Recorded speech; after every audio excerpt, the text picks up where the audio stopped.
Hi everyone, my name is Anthony Bryan. I am directing the reading Go On and Make Me the Happiest Woman on Earth, written by Phan. I'm very happy to be here. You could write a play about all the things I did to make this play happen. But that's not the play we're listening to today. Next year's main stage. It's just me complaining.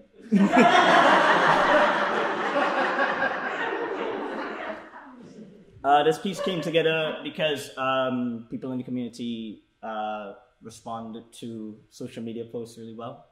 And it came together because of a lot of love, and it came together because of a lot of people. I'm eternally grateful to my cast, and I'm eternally grateful to Phan for all your support.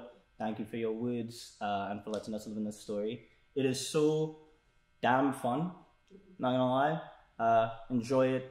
This is the perfect play to listen to after the week I had, and I hope it is for you too.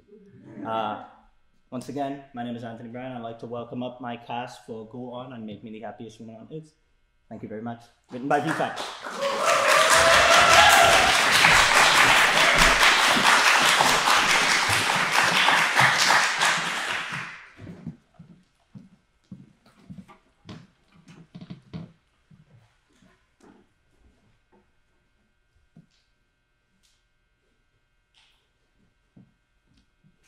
Good afternoon, everyone. My name is Aarti, and I will be reading the stage directions today, as well as the character of Bo.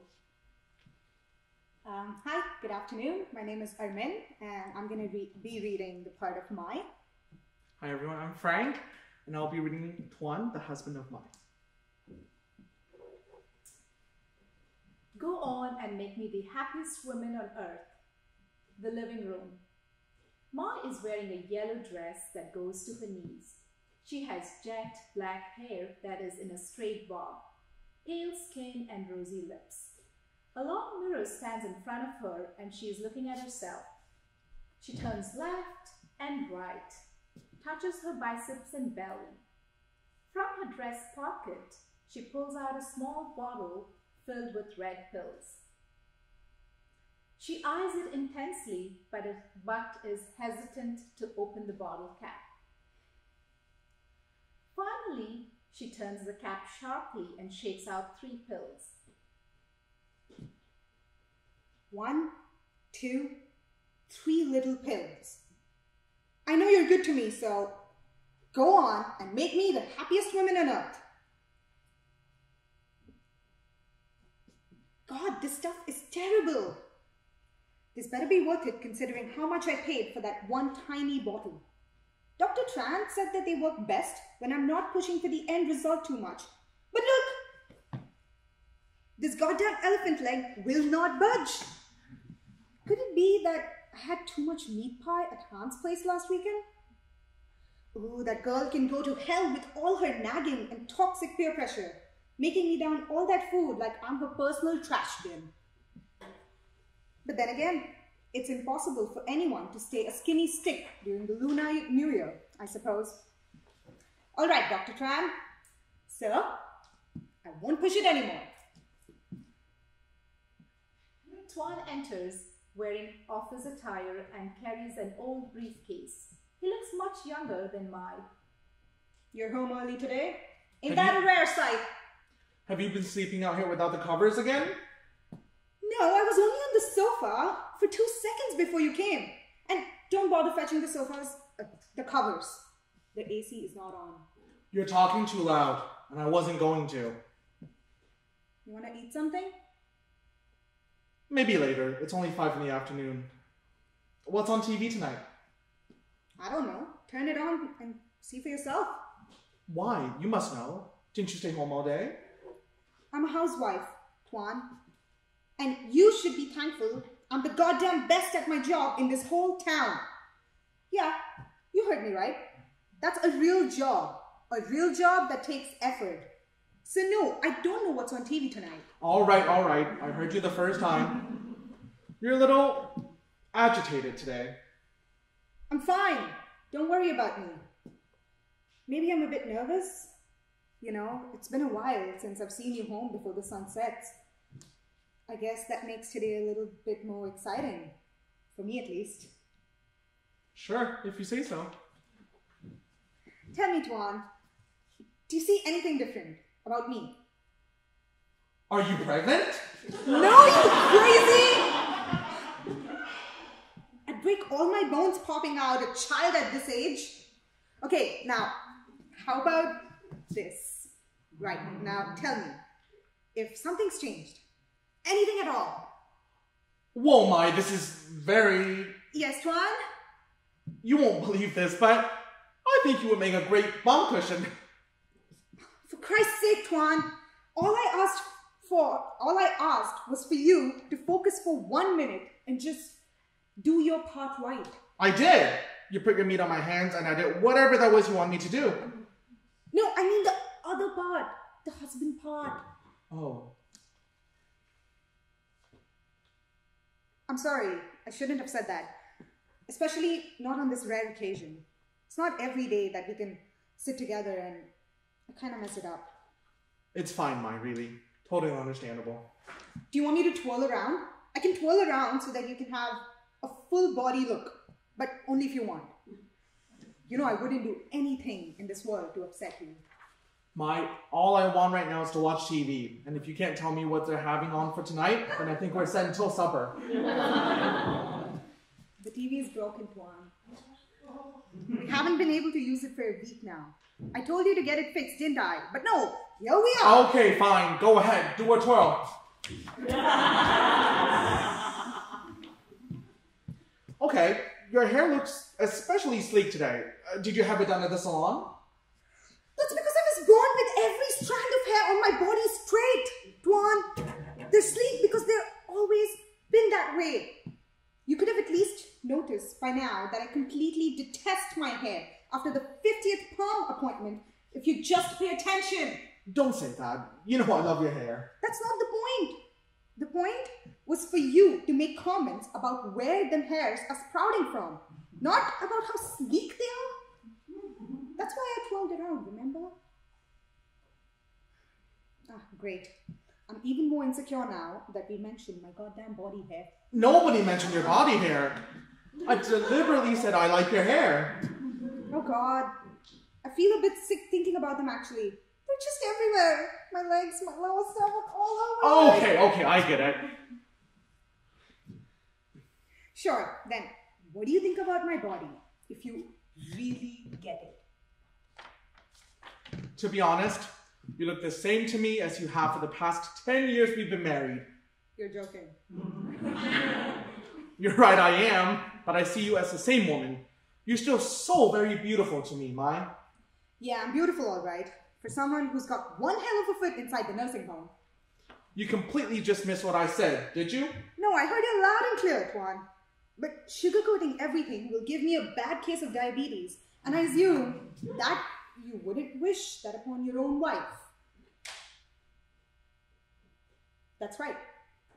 Besides, this old lady isn't going to have a heart attack from hearing a little truth about herself. I've lived through far more crazy stuff than this to care anyways. I can't say it. Yes, you can. You know I love you, right, Mai? Yes, and you're the bestest partner I've ever had. Thank you. That's actually very sweet of you to say. Not a problem. Now, hit me with it, big boy. Well, for starters, I think you're fat at the leg. And what? And the stomach, but not too much of the face. At this age, it's understandable for everyone to have a double, even a triple chin. I have it too, see? And I'm a decade younger. It's crazy. So don't you go worry about it too much. Also, I think you could lose some pounds on the hips. But seeing how your hips is structured, my guess is that there wouldn't be any major difference before and after. The stomach is the hardest part to lose fat from, and your daily dose of midnight snacks is definitely not helping. But nothing's quite impossible, I suppose. A couple sets of crunches every day will do the trick just fine. Maybe a light jog around the block when you get enough stamina. Is that everything? I think I've got pretty much everything. Yes, for now. Well, that's disturbing to hear. Hard truth, I know. Unfortunately, that's how it usually works. Dr. Tran, you absolute prick! Okay then, man of truth and wisdom. So what if my body is not desirable as per your standards? You can drop a white lie and I would be happy hearing just that. I don't care if other people tease me, but I'm your wife, for crying out loud. Look, if you're going to be mad at me for doing what you wanted, then I'm sorry. That's your loss. What more do you want me to say?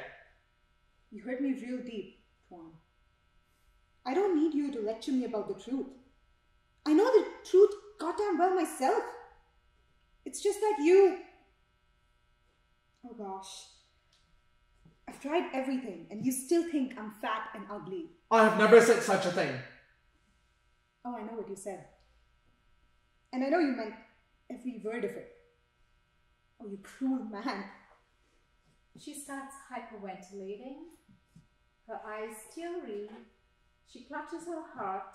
She tries to grab at one of the sofa's cushions for support but misses and stumbles onto the ground. Hey, I've seen this. Is it the I'm safe, can we order in? Or the you bastards, my turn to win the argument kind of night? Which one is it going to be? Help me. Oh God, you're not faking it? Is this a heart attack? Oh no, oh gosh, no. I'm so sorry, Mai. I shouldn't have told you that. It was too harsh. No, please don't. I'm sorry. Oh gosh. Mai is sprawled on the floor and Phan is cupping her face. They're both frozen. Into his bow, soft sensual music is playing in the background. She's in a dumpling costume that goes from her head to her mid-thigh. A hole is cut out for her face, which reveals her appearance. She's wearing bright red lipstick. Her hair is jet black and is in a shock bob, and her skin's pale just like Mai's. She also has red high heels on. She walks over to the makeup vanity and takes out the bottle filled with the red pills.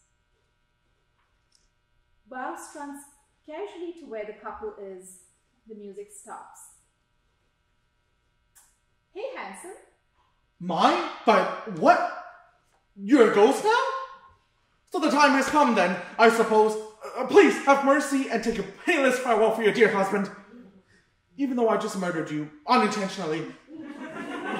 Oh gosh, I'm so dreadfully sorry. Oh boy, this is going to be a long night. Mercy, please, the ghost of Mai. I do greatly wish you didn't say that. Or mean it, at least. I'm not a ghost, can't you see? I'm your wife's twin. My wife has a dumpling twin? What kind of madness is this? No, you old fart. I'm her alternative ego. People call me Bo. I live within her thoughts. That's probably why we haven't made acquaintance yet. Good God. First I got a holler from my boss and got laid off right this morning. Then my wife suddenly went crazy on me the moment I got home. And now this! Tuan, your wife. Oh right, hear me out. I didn't kill her, I swear. I know she's breathing. Oh, thank the Lord. She is. She's been on medication for more than 2 months now. Is she sick? No, she's old. Don't you ever talk about my wife like that. I'm just telling the truth, that's all. Does it hurt, little Tuan? Unfortunately, that's how most truths are, aren't they? I'm not even talking about you. Geez, give me a break. And stop staring at my legs, you pervert. I'm a freaking dumpling. I was not looking at your legs, but now that you've mentioned it, you've voluntarily drawn my attention to your goddamn legs, so don't blame me for it. So, do you know what happened to Mai? She was completely healthy just minutes ago, and bam! As a matter of fact, she was even twirling around quite joyfully. So I didn't have the courage to kill her excitement with any bad news. I didn't dare to say a word. Except that she's kind of fat. I'm a pathetic dumb trog, aren't I? Oh God, I hate myself. Woo, easy there. I'm so sorry you're feeling that way, but I'm actually here for Mai.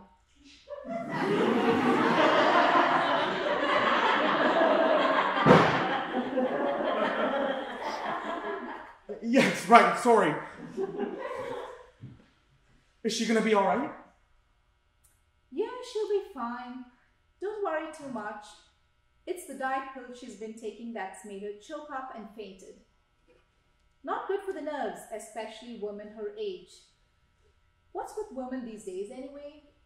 What do you mean? I mean that they're just so scared all the time of old age, like they're going to offend everyone and themselves for being a freaking raisin when they absolutely shouldn't have.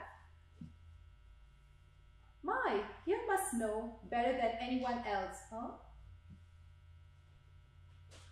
Married to a fresh spring onion that's a decade older while she's making her way to the sales section. That's what they do with stuff that's out of date, I tell you. That's not a thing. You know, people just can't go out of date. Apparently they can. Otherwise, this bottle wouldn't be in so much demand. No wonder she gets all worked up about losing weight and keeping up with all these stupid standards. No skipping, not even once. That's her motto. And I don't blame her. Nobody should, anyways. I'll snap that. Thanks, dear. But you, Tuan, should be her most trustworthy support. I know you love her, but you need to get to know her mind as well. How she thinks and acts does not necessarily reflect her old beliefs. In other words, you must get on good terms with her. You're the complete opposite of my lovely wife. You could say that, but I'm her true self. I'll keep that in mind. That's right, and try your hardest while you're at it. I will. So am I supposed to wait here until she gets up eventually? She'll be up in a minute now, don't you worry.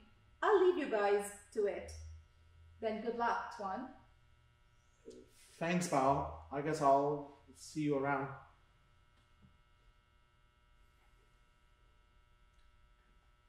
Mai stares up and opens her eyes. She tries to sit up. Tuan hides the pill bottle behind his back. Slowly. There we go. How are you feeling? A bit nauseous? Okay, better than what I have in mind for sure. Hey, you wouldn't believe who was here when you passed out. Who? A sexy version of yourself. But the whole thing was so weird. Well done, Tuan. I was gone for like 15 minutes and you've got yourself a nice looking girlfriend already.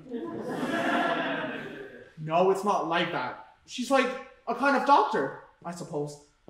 Specializes in agitating middle-aged women. I think that's what they call them. Yeah, that sounds about right. That doctor, she's really something else. You know what she told me? I'm not sure if I want to. You seem more thrilled to recount your meeting with this gorgeous doctor than to know if I'm safe and still alive. Your eyes literally lit up when you talk about her. Oh, she's beautiful, all right. A spitting image of yourself. I fainted, but that doesn't mean the memory of what you said to me is gone, you know? I know, Mai, and I'm really sorry. I really am. When you fainted, I thought I couldn't breathe anymore. Seriously, my heart panicked, and I got panicked, and it was just terrible, the whole thing. The doctor managed to calm me down, luckily. Otherwise, I'd be bawling in guilt. Really? You? Bawling? I just can't imagine. Tell me what that sexy doctor said to you. Sure. You ready for this? She said that everything, even ourselves, are simple little mundane beings, and so is our flesh. What's so important if you get a little bit more or less of it, right? It'll be gone from us when we die. Let's be honest, we will die someday. That is to say, you don't need to have supermodel legs or wear red high heels to feel young and loved. Mai, you're so full of energy and laughter all the time you assume that's a given for everyone. But it's not. It's really not. And that's her exact words? Are you sure? Well, too bad I don't want to be any younger or have the desire to own supermodel legs. But you know what else you do want? Bun bao for supper. How did you? I've been craving that all day. Yeah, a little bao told me. Way more trustworthy than some lame pills, don't you think? It's alright. You're okay, Mai. You're okay.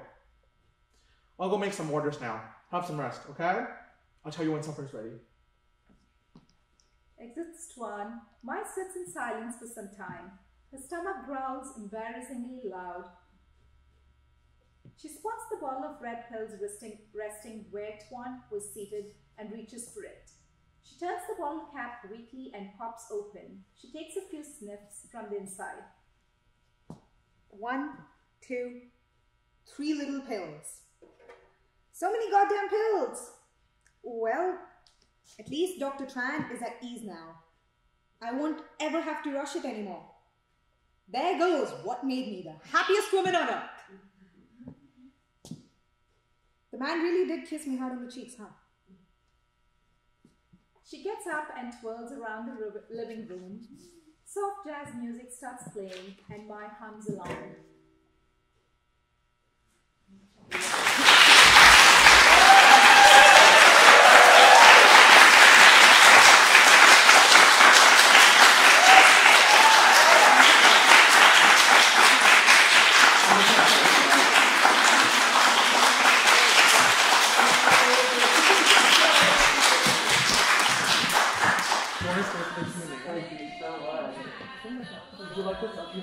Yes, please, yeah.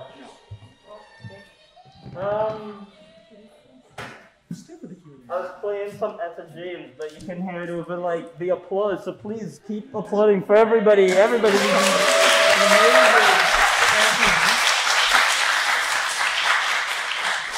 These to be taught back. Would you like to sit there or would you like to be up on stage? Yeah?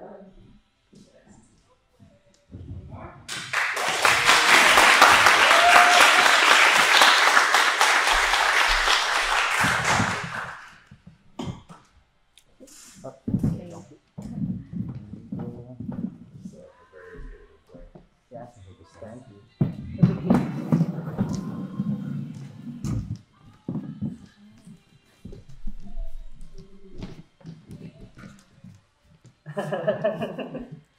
All right. Thank you everybody for being here and being present and your energy. So thank you so much. It's been so lovely having like an audience for this play. So the purpose of the I just can't stop. The purpose of the talk back for our first time question askers is to express how much you love the play, express like your thoughts, tell me how much you loved it.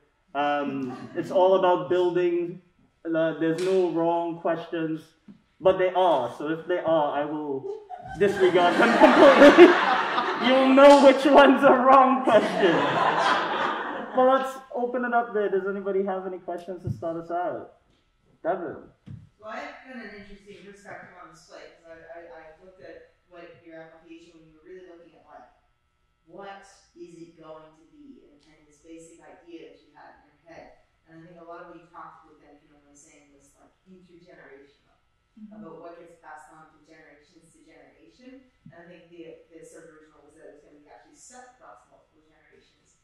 But one thing I really liked is how you managed to take a very ambitious and huge idea like that and condense it so that it was all in the dialogue, all in the ways that you felt like, yeah, this is the kind of pattern that happens over and over again.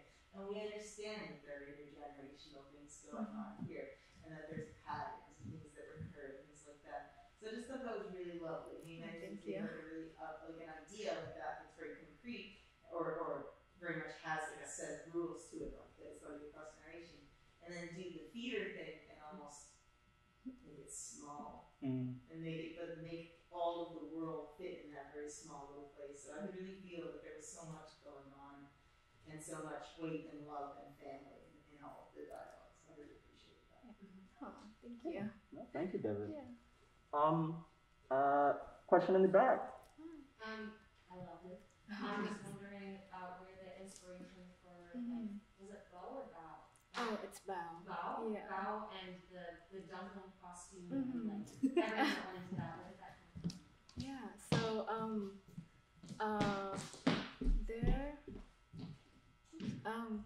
so I took this playwriting course in my university this year, and I was reading a play about two women just talking, and then there's an appearance of just a tummy, just just like slipping out of the image. And I thought it's a really cool thing to just not have regular human. You can just have an animal or like a tummy or like a dumpling just talking. That's my inspiration of incorporating other elements other than the only human being that we know. Yeah. In the back there? I guess like I'm going off of that. Like I love that it was like dumpling, but it was like a sexy dumpling.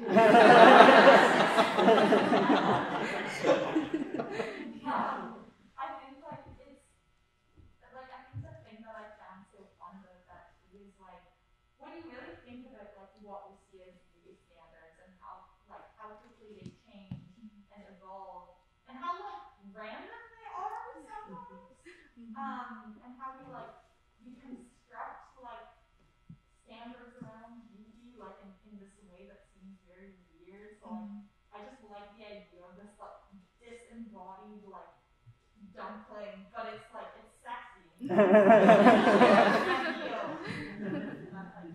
loved it. I thought it fit so well into Thank you so much. Thing of the story. Very well done. The back row is like lighting up. Like Something else I was wondering was like if the recurrence of the color red was like just an aesthetic choice or if it had like symbolic meaning like with the lips and the heels and the pills. Yeah. I would think that when women wear red lipsticks or they wear red high heels, it makes them like it's a really attractive color in general. And in the Asian culture where red symbolizes luck, and whenever you wear red, it means that you're looking for luck, or you might be like lucky, or also symbolize New Year time and everything. So I think it ties together really well, with the color and all the symbols and everything. Yeah. over there. I loved it. One thing that is really hard to do and you do very, very well is that you create a situation where we're laughing at things that we have to feel a bit guilty about laughing about. So as we see the husband, Frank's character, just digging the whole and so we're sitting in the audience and we're suddenly the ones laughing at all the fat jokes, but having to think, oh, should I be laughing at this? And I think that's a really hard thing to draw out of an audience and make them sit in that little bit of discomfort. So I just wanted to congratulate you on nailing that tone throughout. Yep, thank you so much. I was actually wondering whether the comedic tone in particular that you used for this arose directly as you were writing it, or if it was something you felt you added in later after we were talking about all these types of themes. So while I was writing, I didn't really have anything I didn't really plan out or think of to incorporating any specific elements like comedy or irony or anything in like that. I think it's just arise when I kind of get into my next step of writing or the next scene. So yeah, and thinking about the topic of womanhood or of aging or the so-called taboo topics that we're facing. I think a little bit of comedy or laughter would make it more enjoyable, and it opens up the conversation more. I have just one question. I guess this goes out to like everybody, but mostly easy. What I loved about this script is how again, and I think everybody is picking up on it too, how playful it is with such a serious topic. And I mean, you'll go see 1,000 plays, you read 1,000 books, see 1,000 films, and especially from some like white people and thing, where they want to deal with like trauma or something traumatic or something important, and it ends up being very sad, I suppose.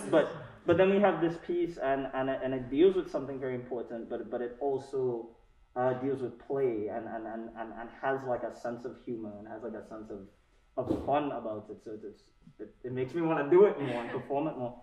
So I guess my question is, how do you encourage like newer writers, or how would you encourage like a newer writer to tackle something like that is this sort of serious, but with that sense of play? Yeah, that's a big one. I guess yeah, for me comedy or humor is kind of like my defense mechanism when approach things that are serious or approach things that are hard to tackle, and I guess the way for writers to start talking about those things, humor is a really good tool to use, and I think you know, if you strip off all of the taboos or all of the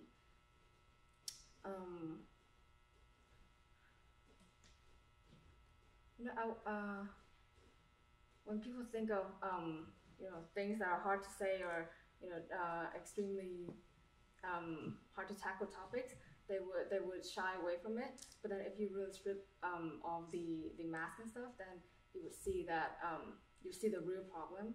And if humor is your strength, or humor, you know, when people laugh together, you know that they're thinking the same thing, or you can find common in the things that you share laughters with. So you know, just simply use humor as a tool would make it less stressful, and make it less it would be more relatable to everyone to just be in the moment and just laugh and just have a good and deep conversation with each other. I think that's the way. Yeah. Cool. Thank you very much. Just one last question, and then we'll. Just a fairly simple question, but I was wondering about, as far as the world you've created, where do you imagine? What's the setting you imagine is happening? Like, are they physically, like, where in the world is it? Is it Europe we come to know, or is it somewhere else completely? I said it in the living room, so everything happens in the living room. Yeah, it's one random night. Just in the living room, a place where people feel comfortable at their homes. They can have conversations with their family or their wives or their other children, or you know, and that's where I think the setting of a home is where all the conversations happen. So that's where I choose to set it in a comfy living room and just have this story happen like that. Yeah. Cool. That's it.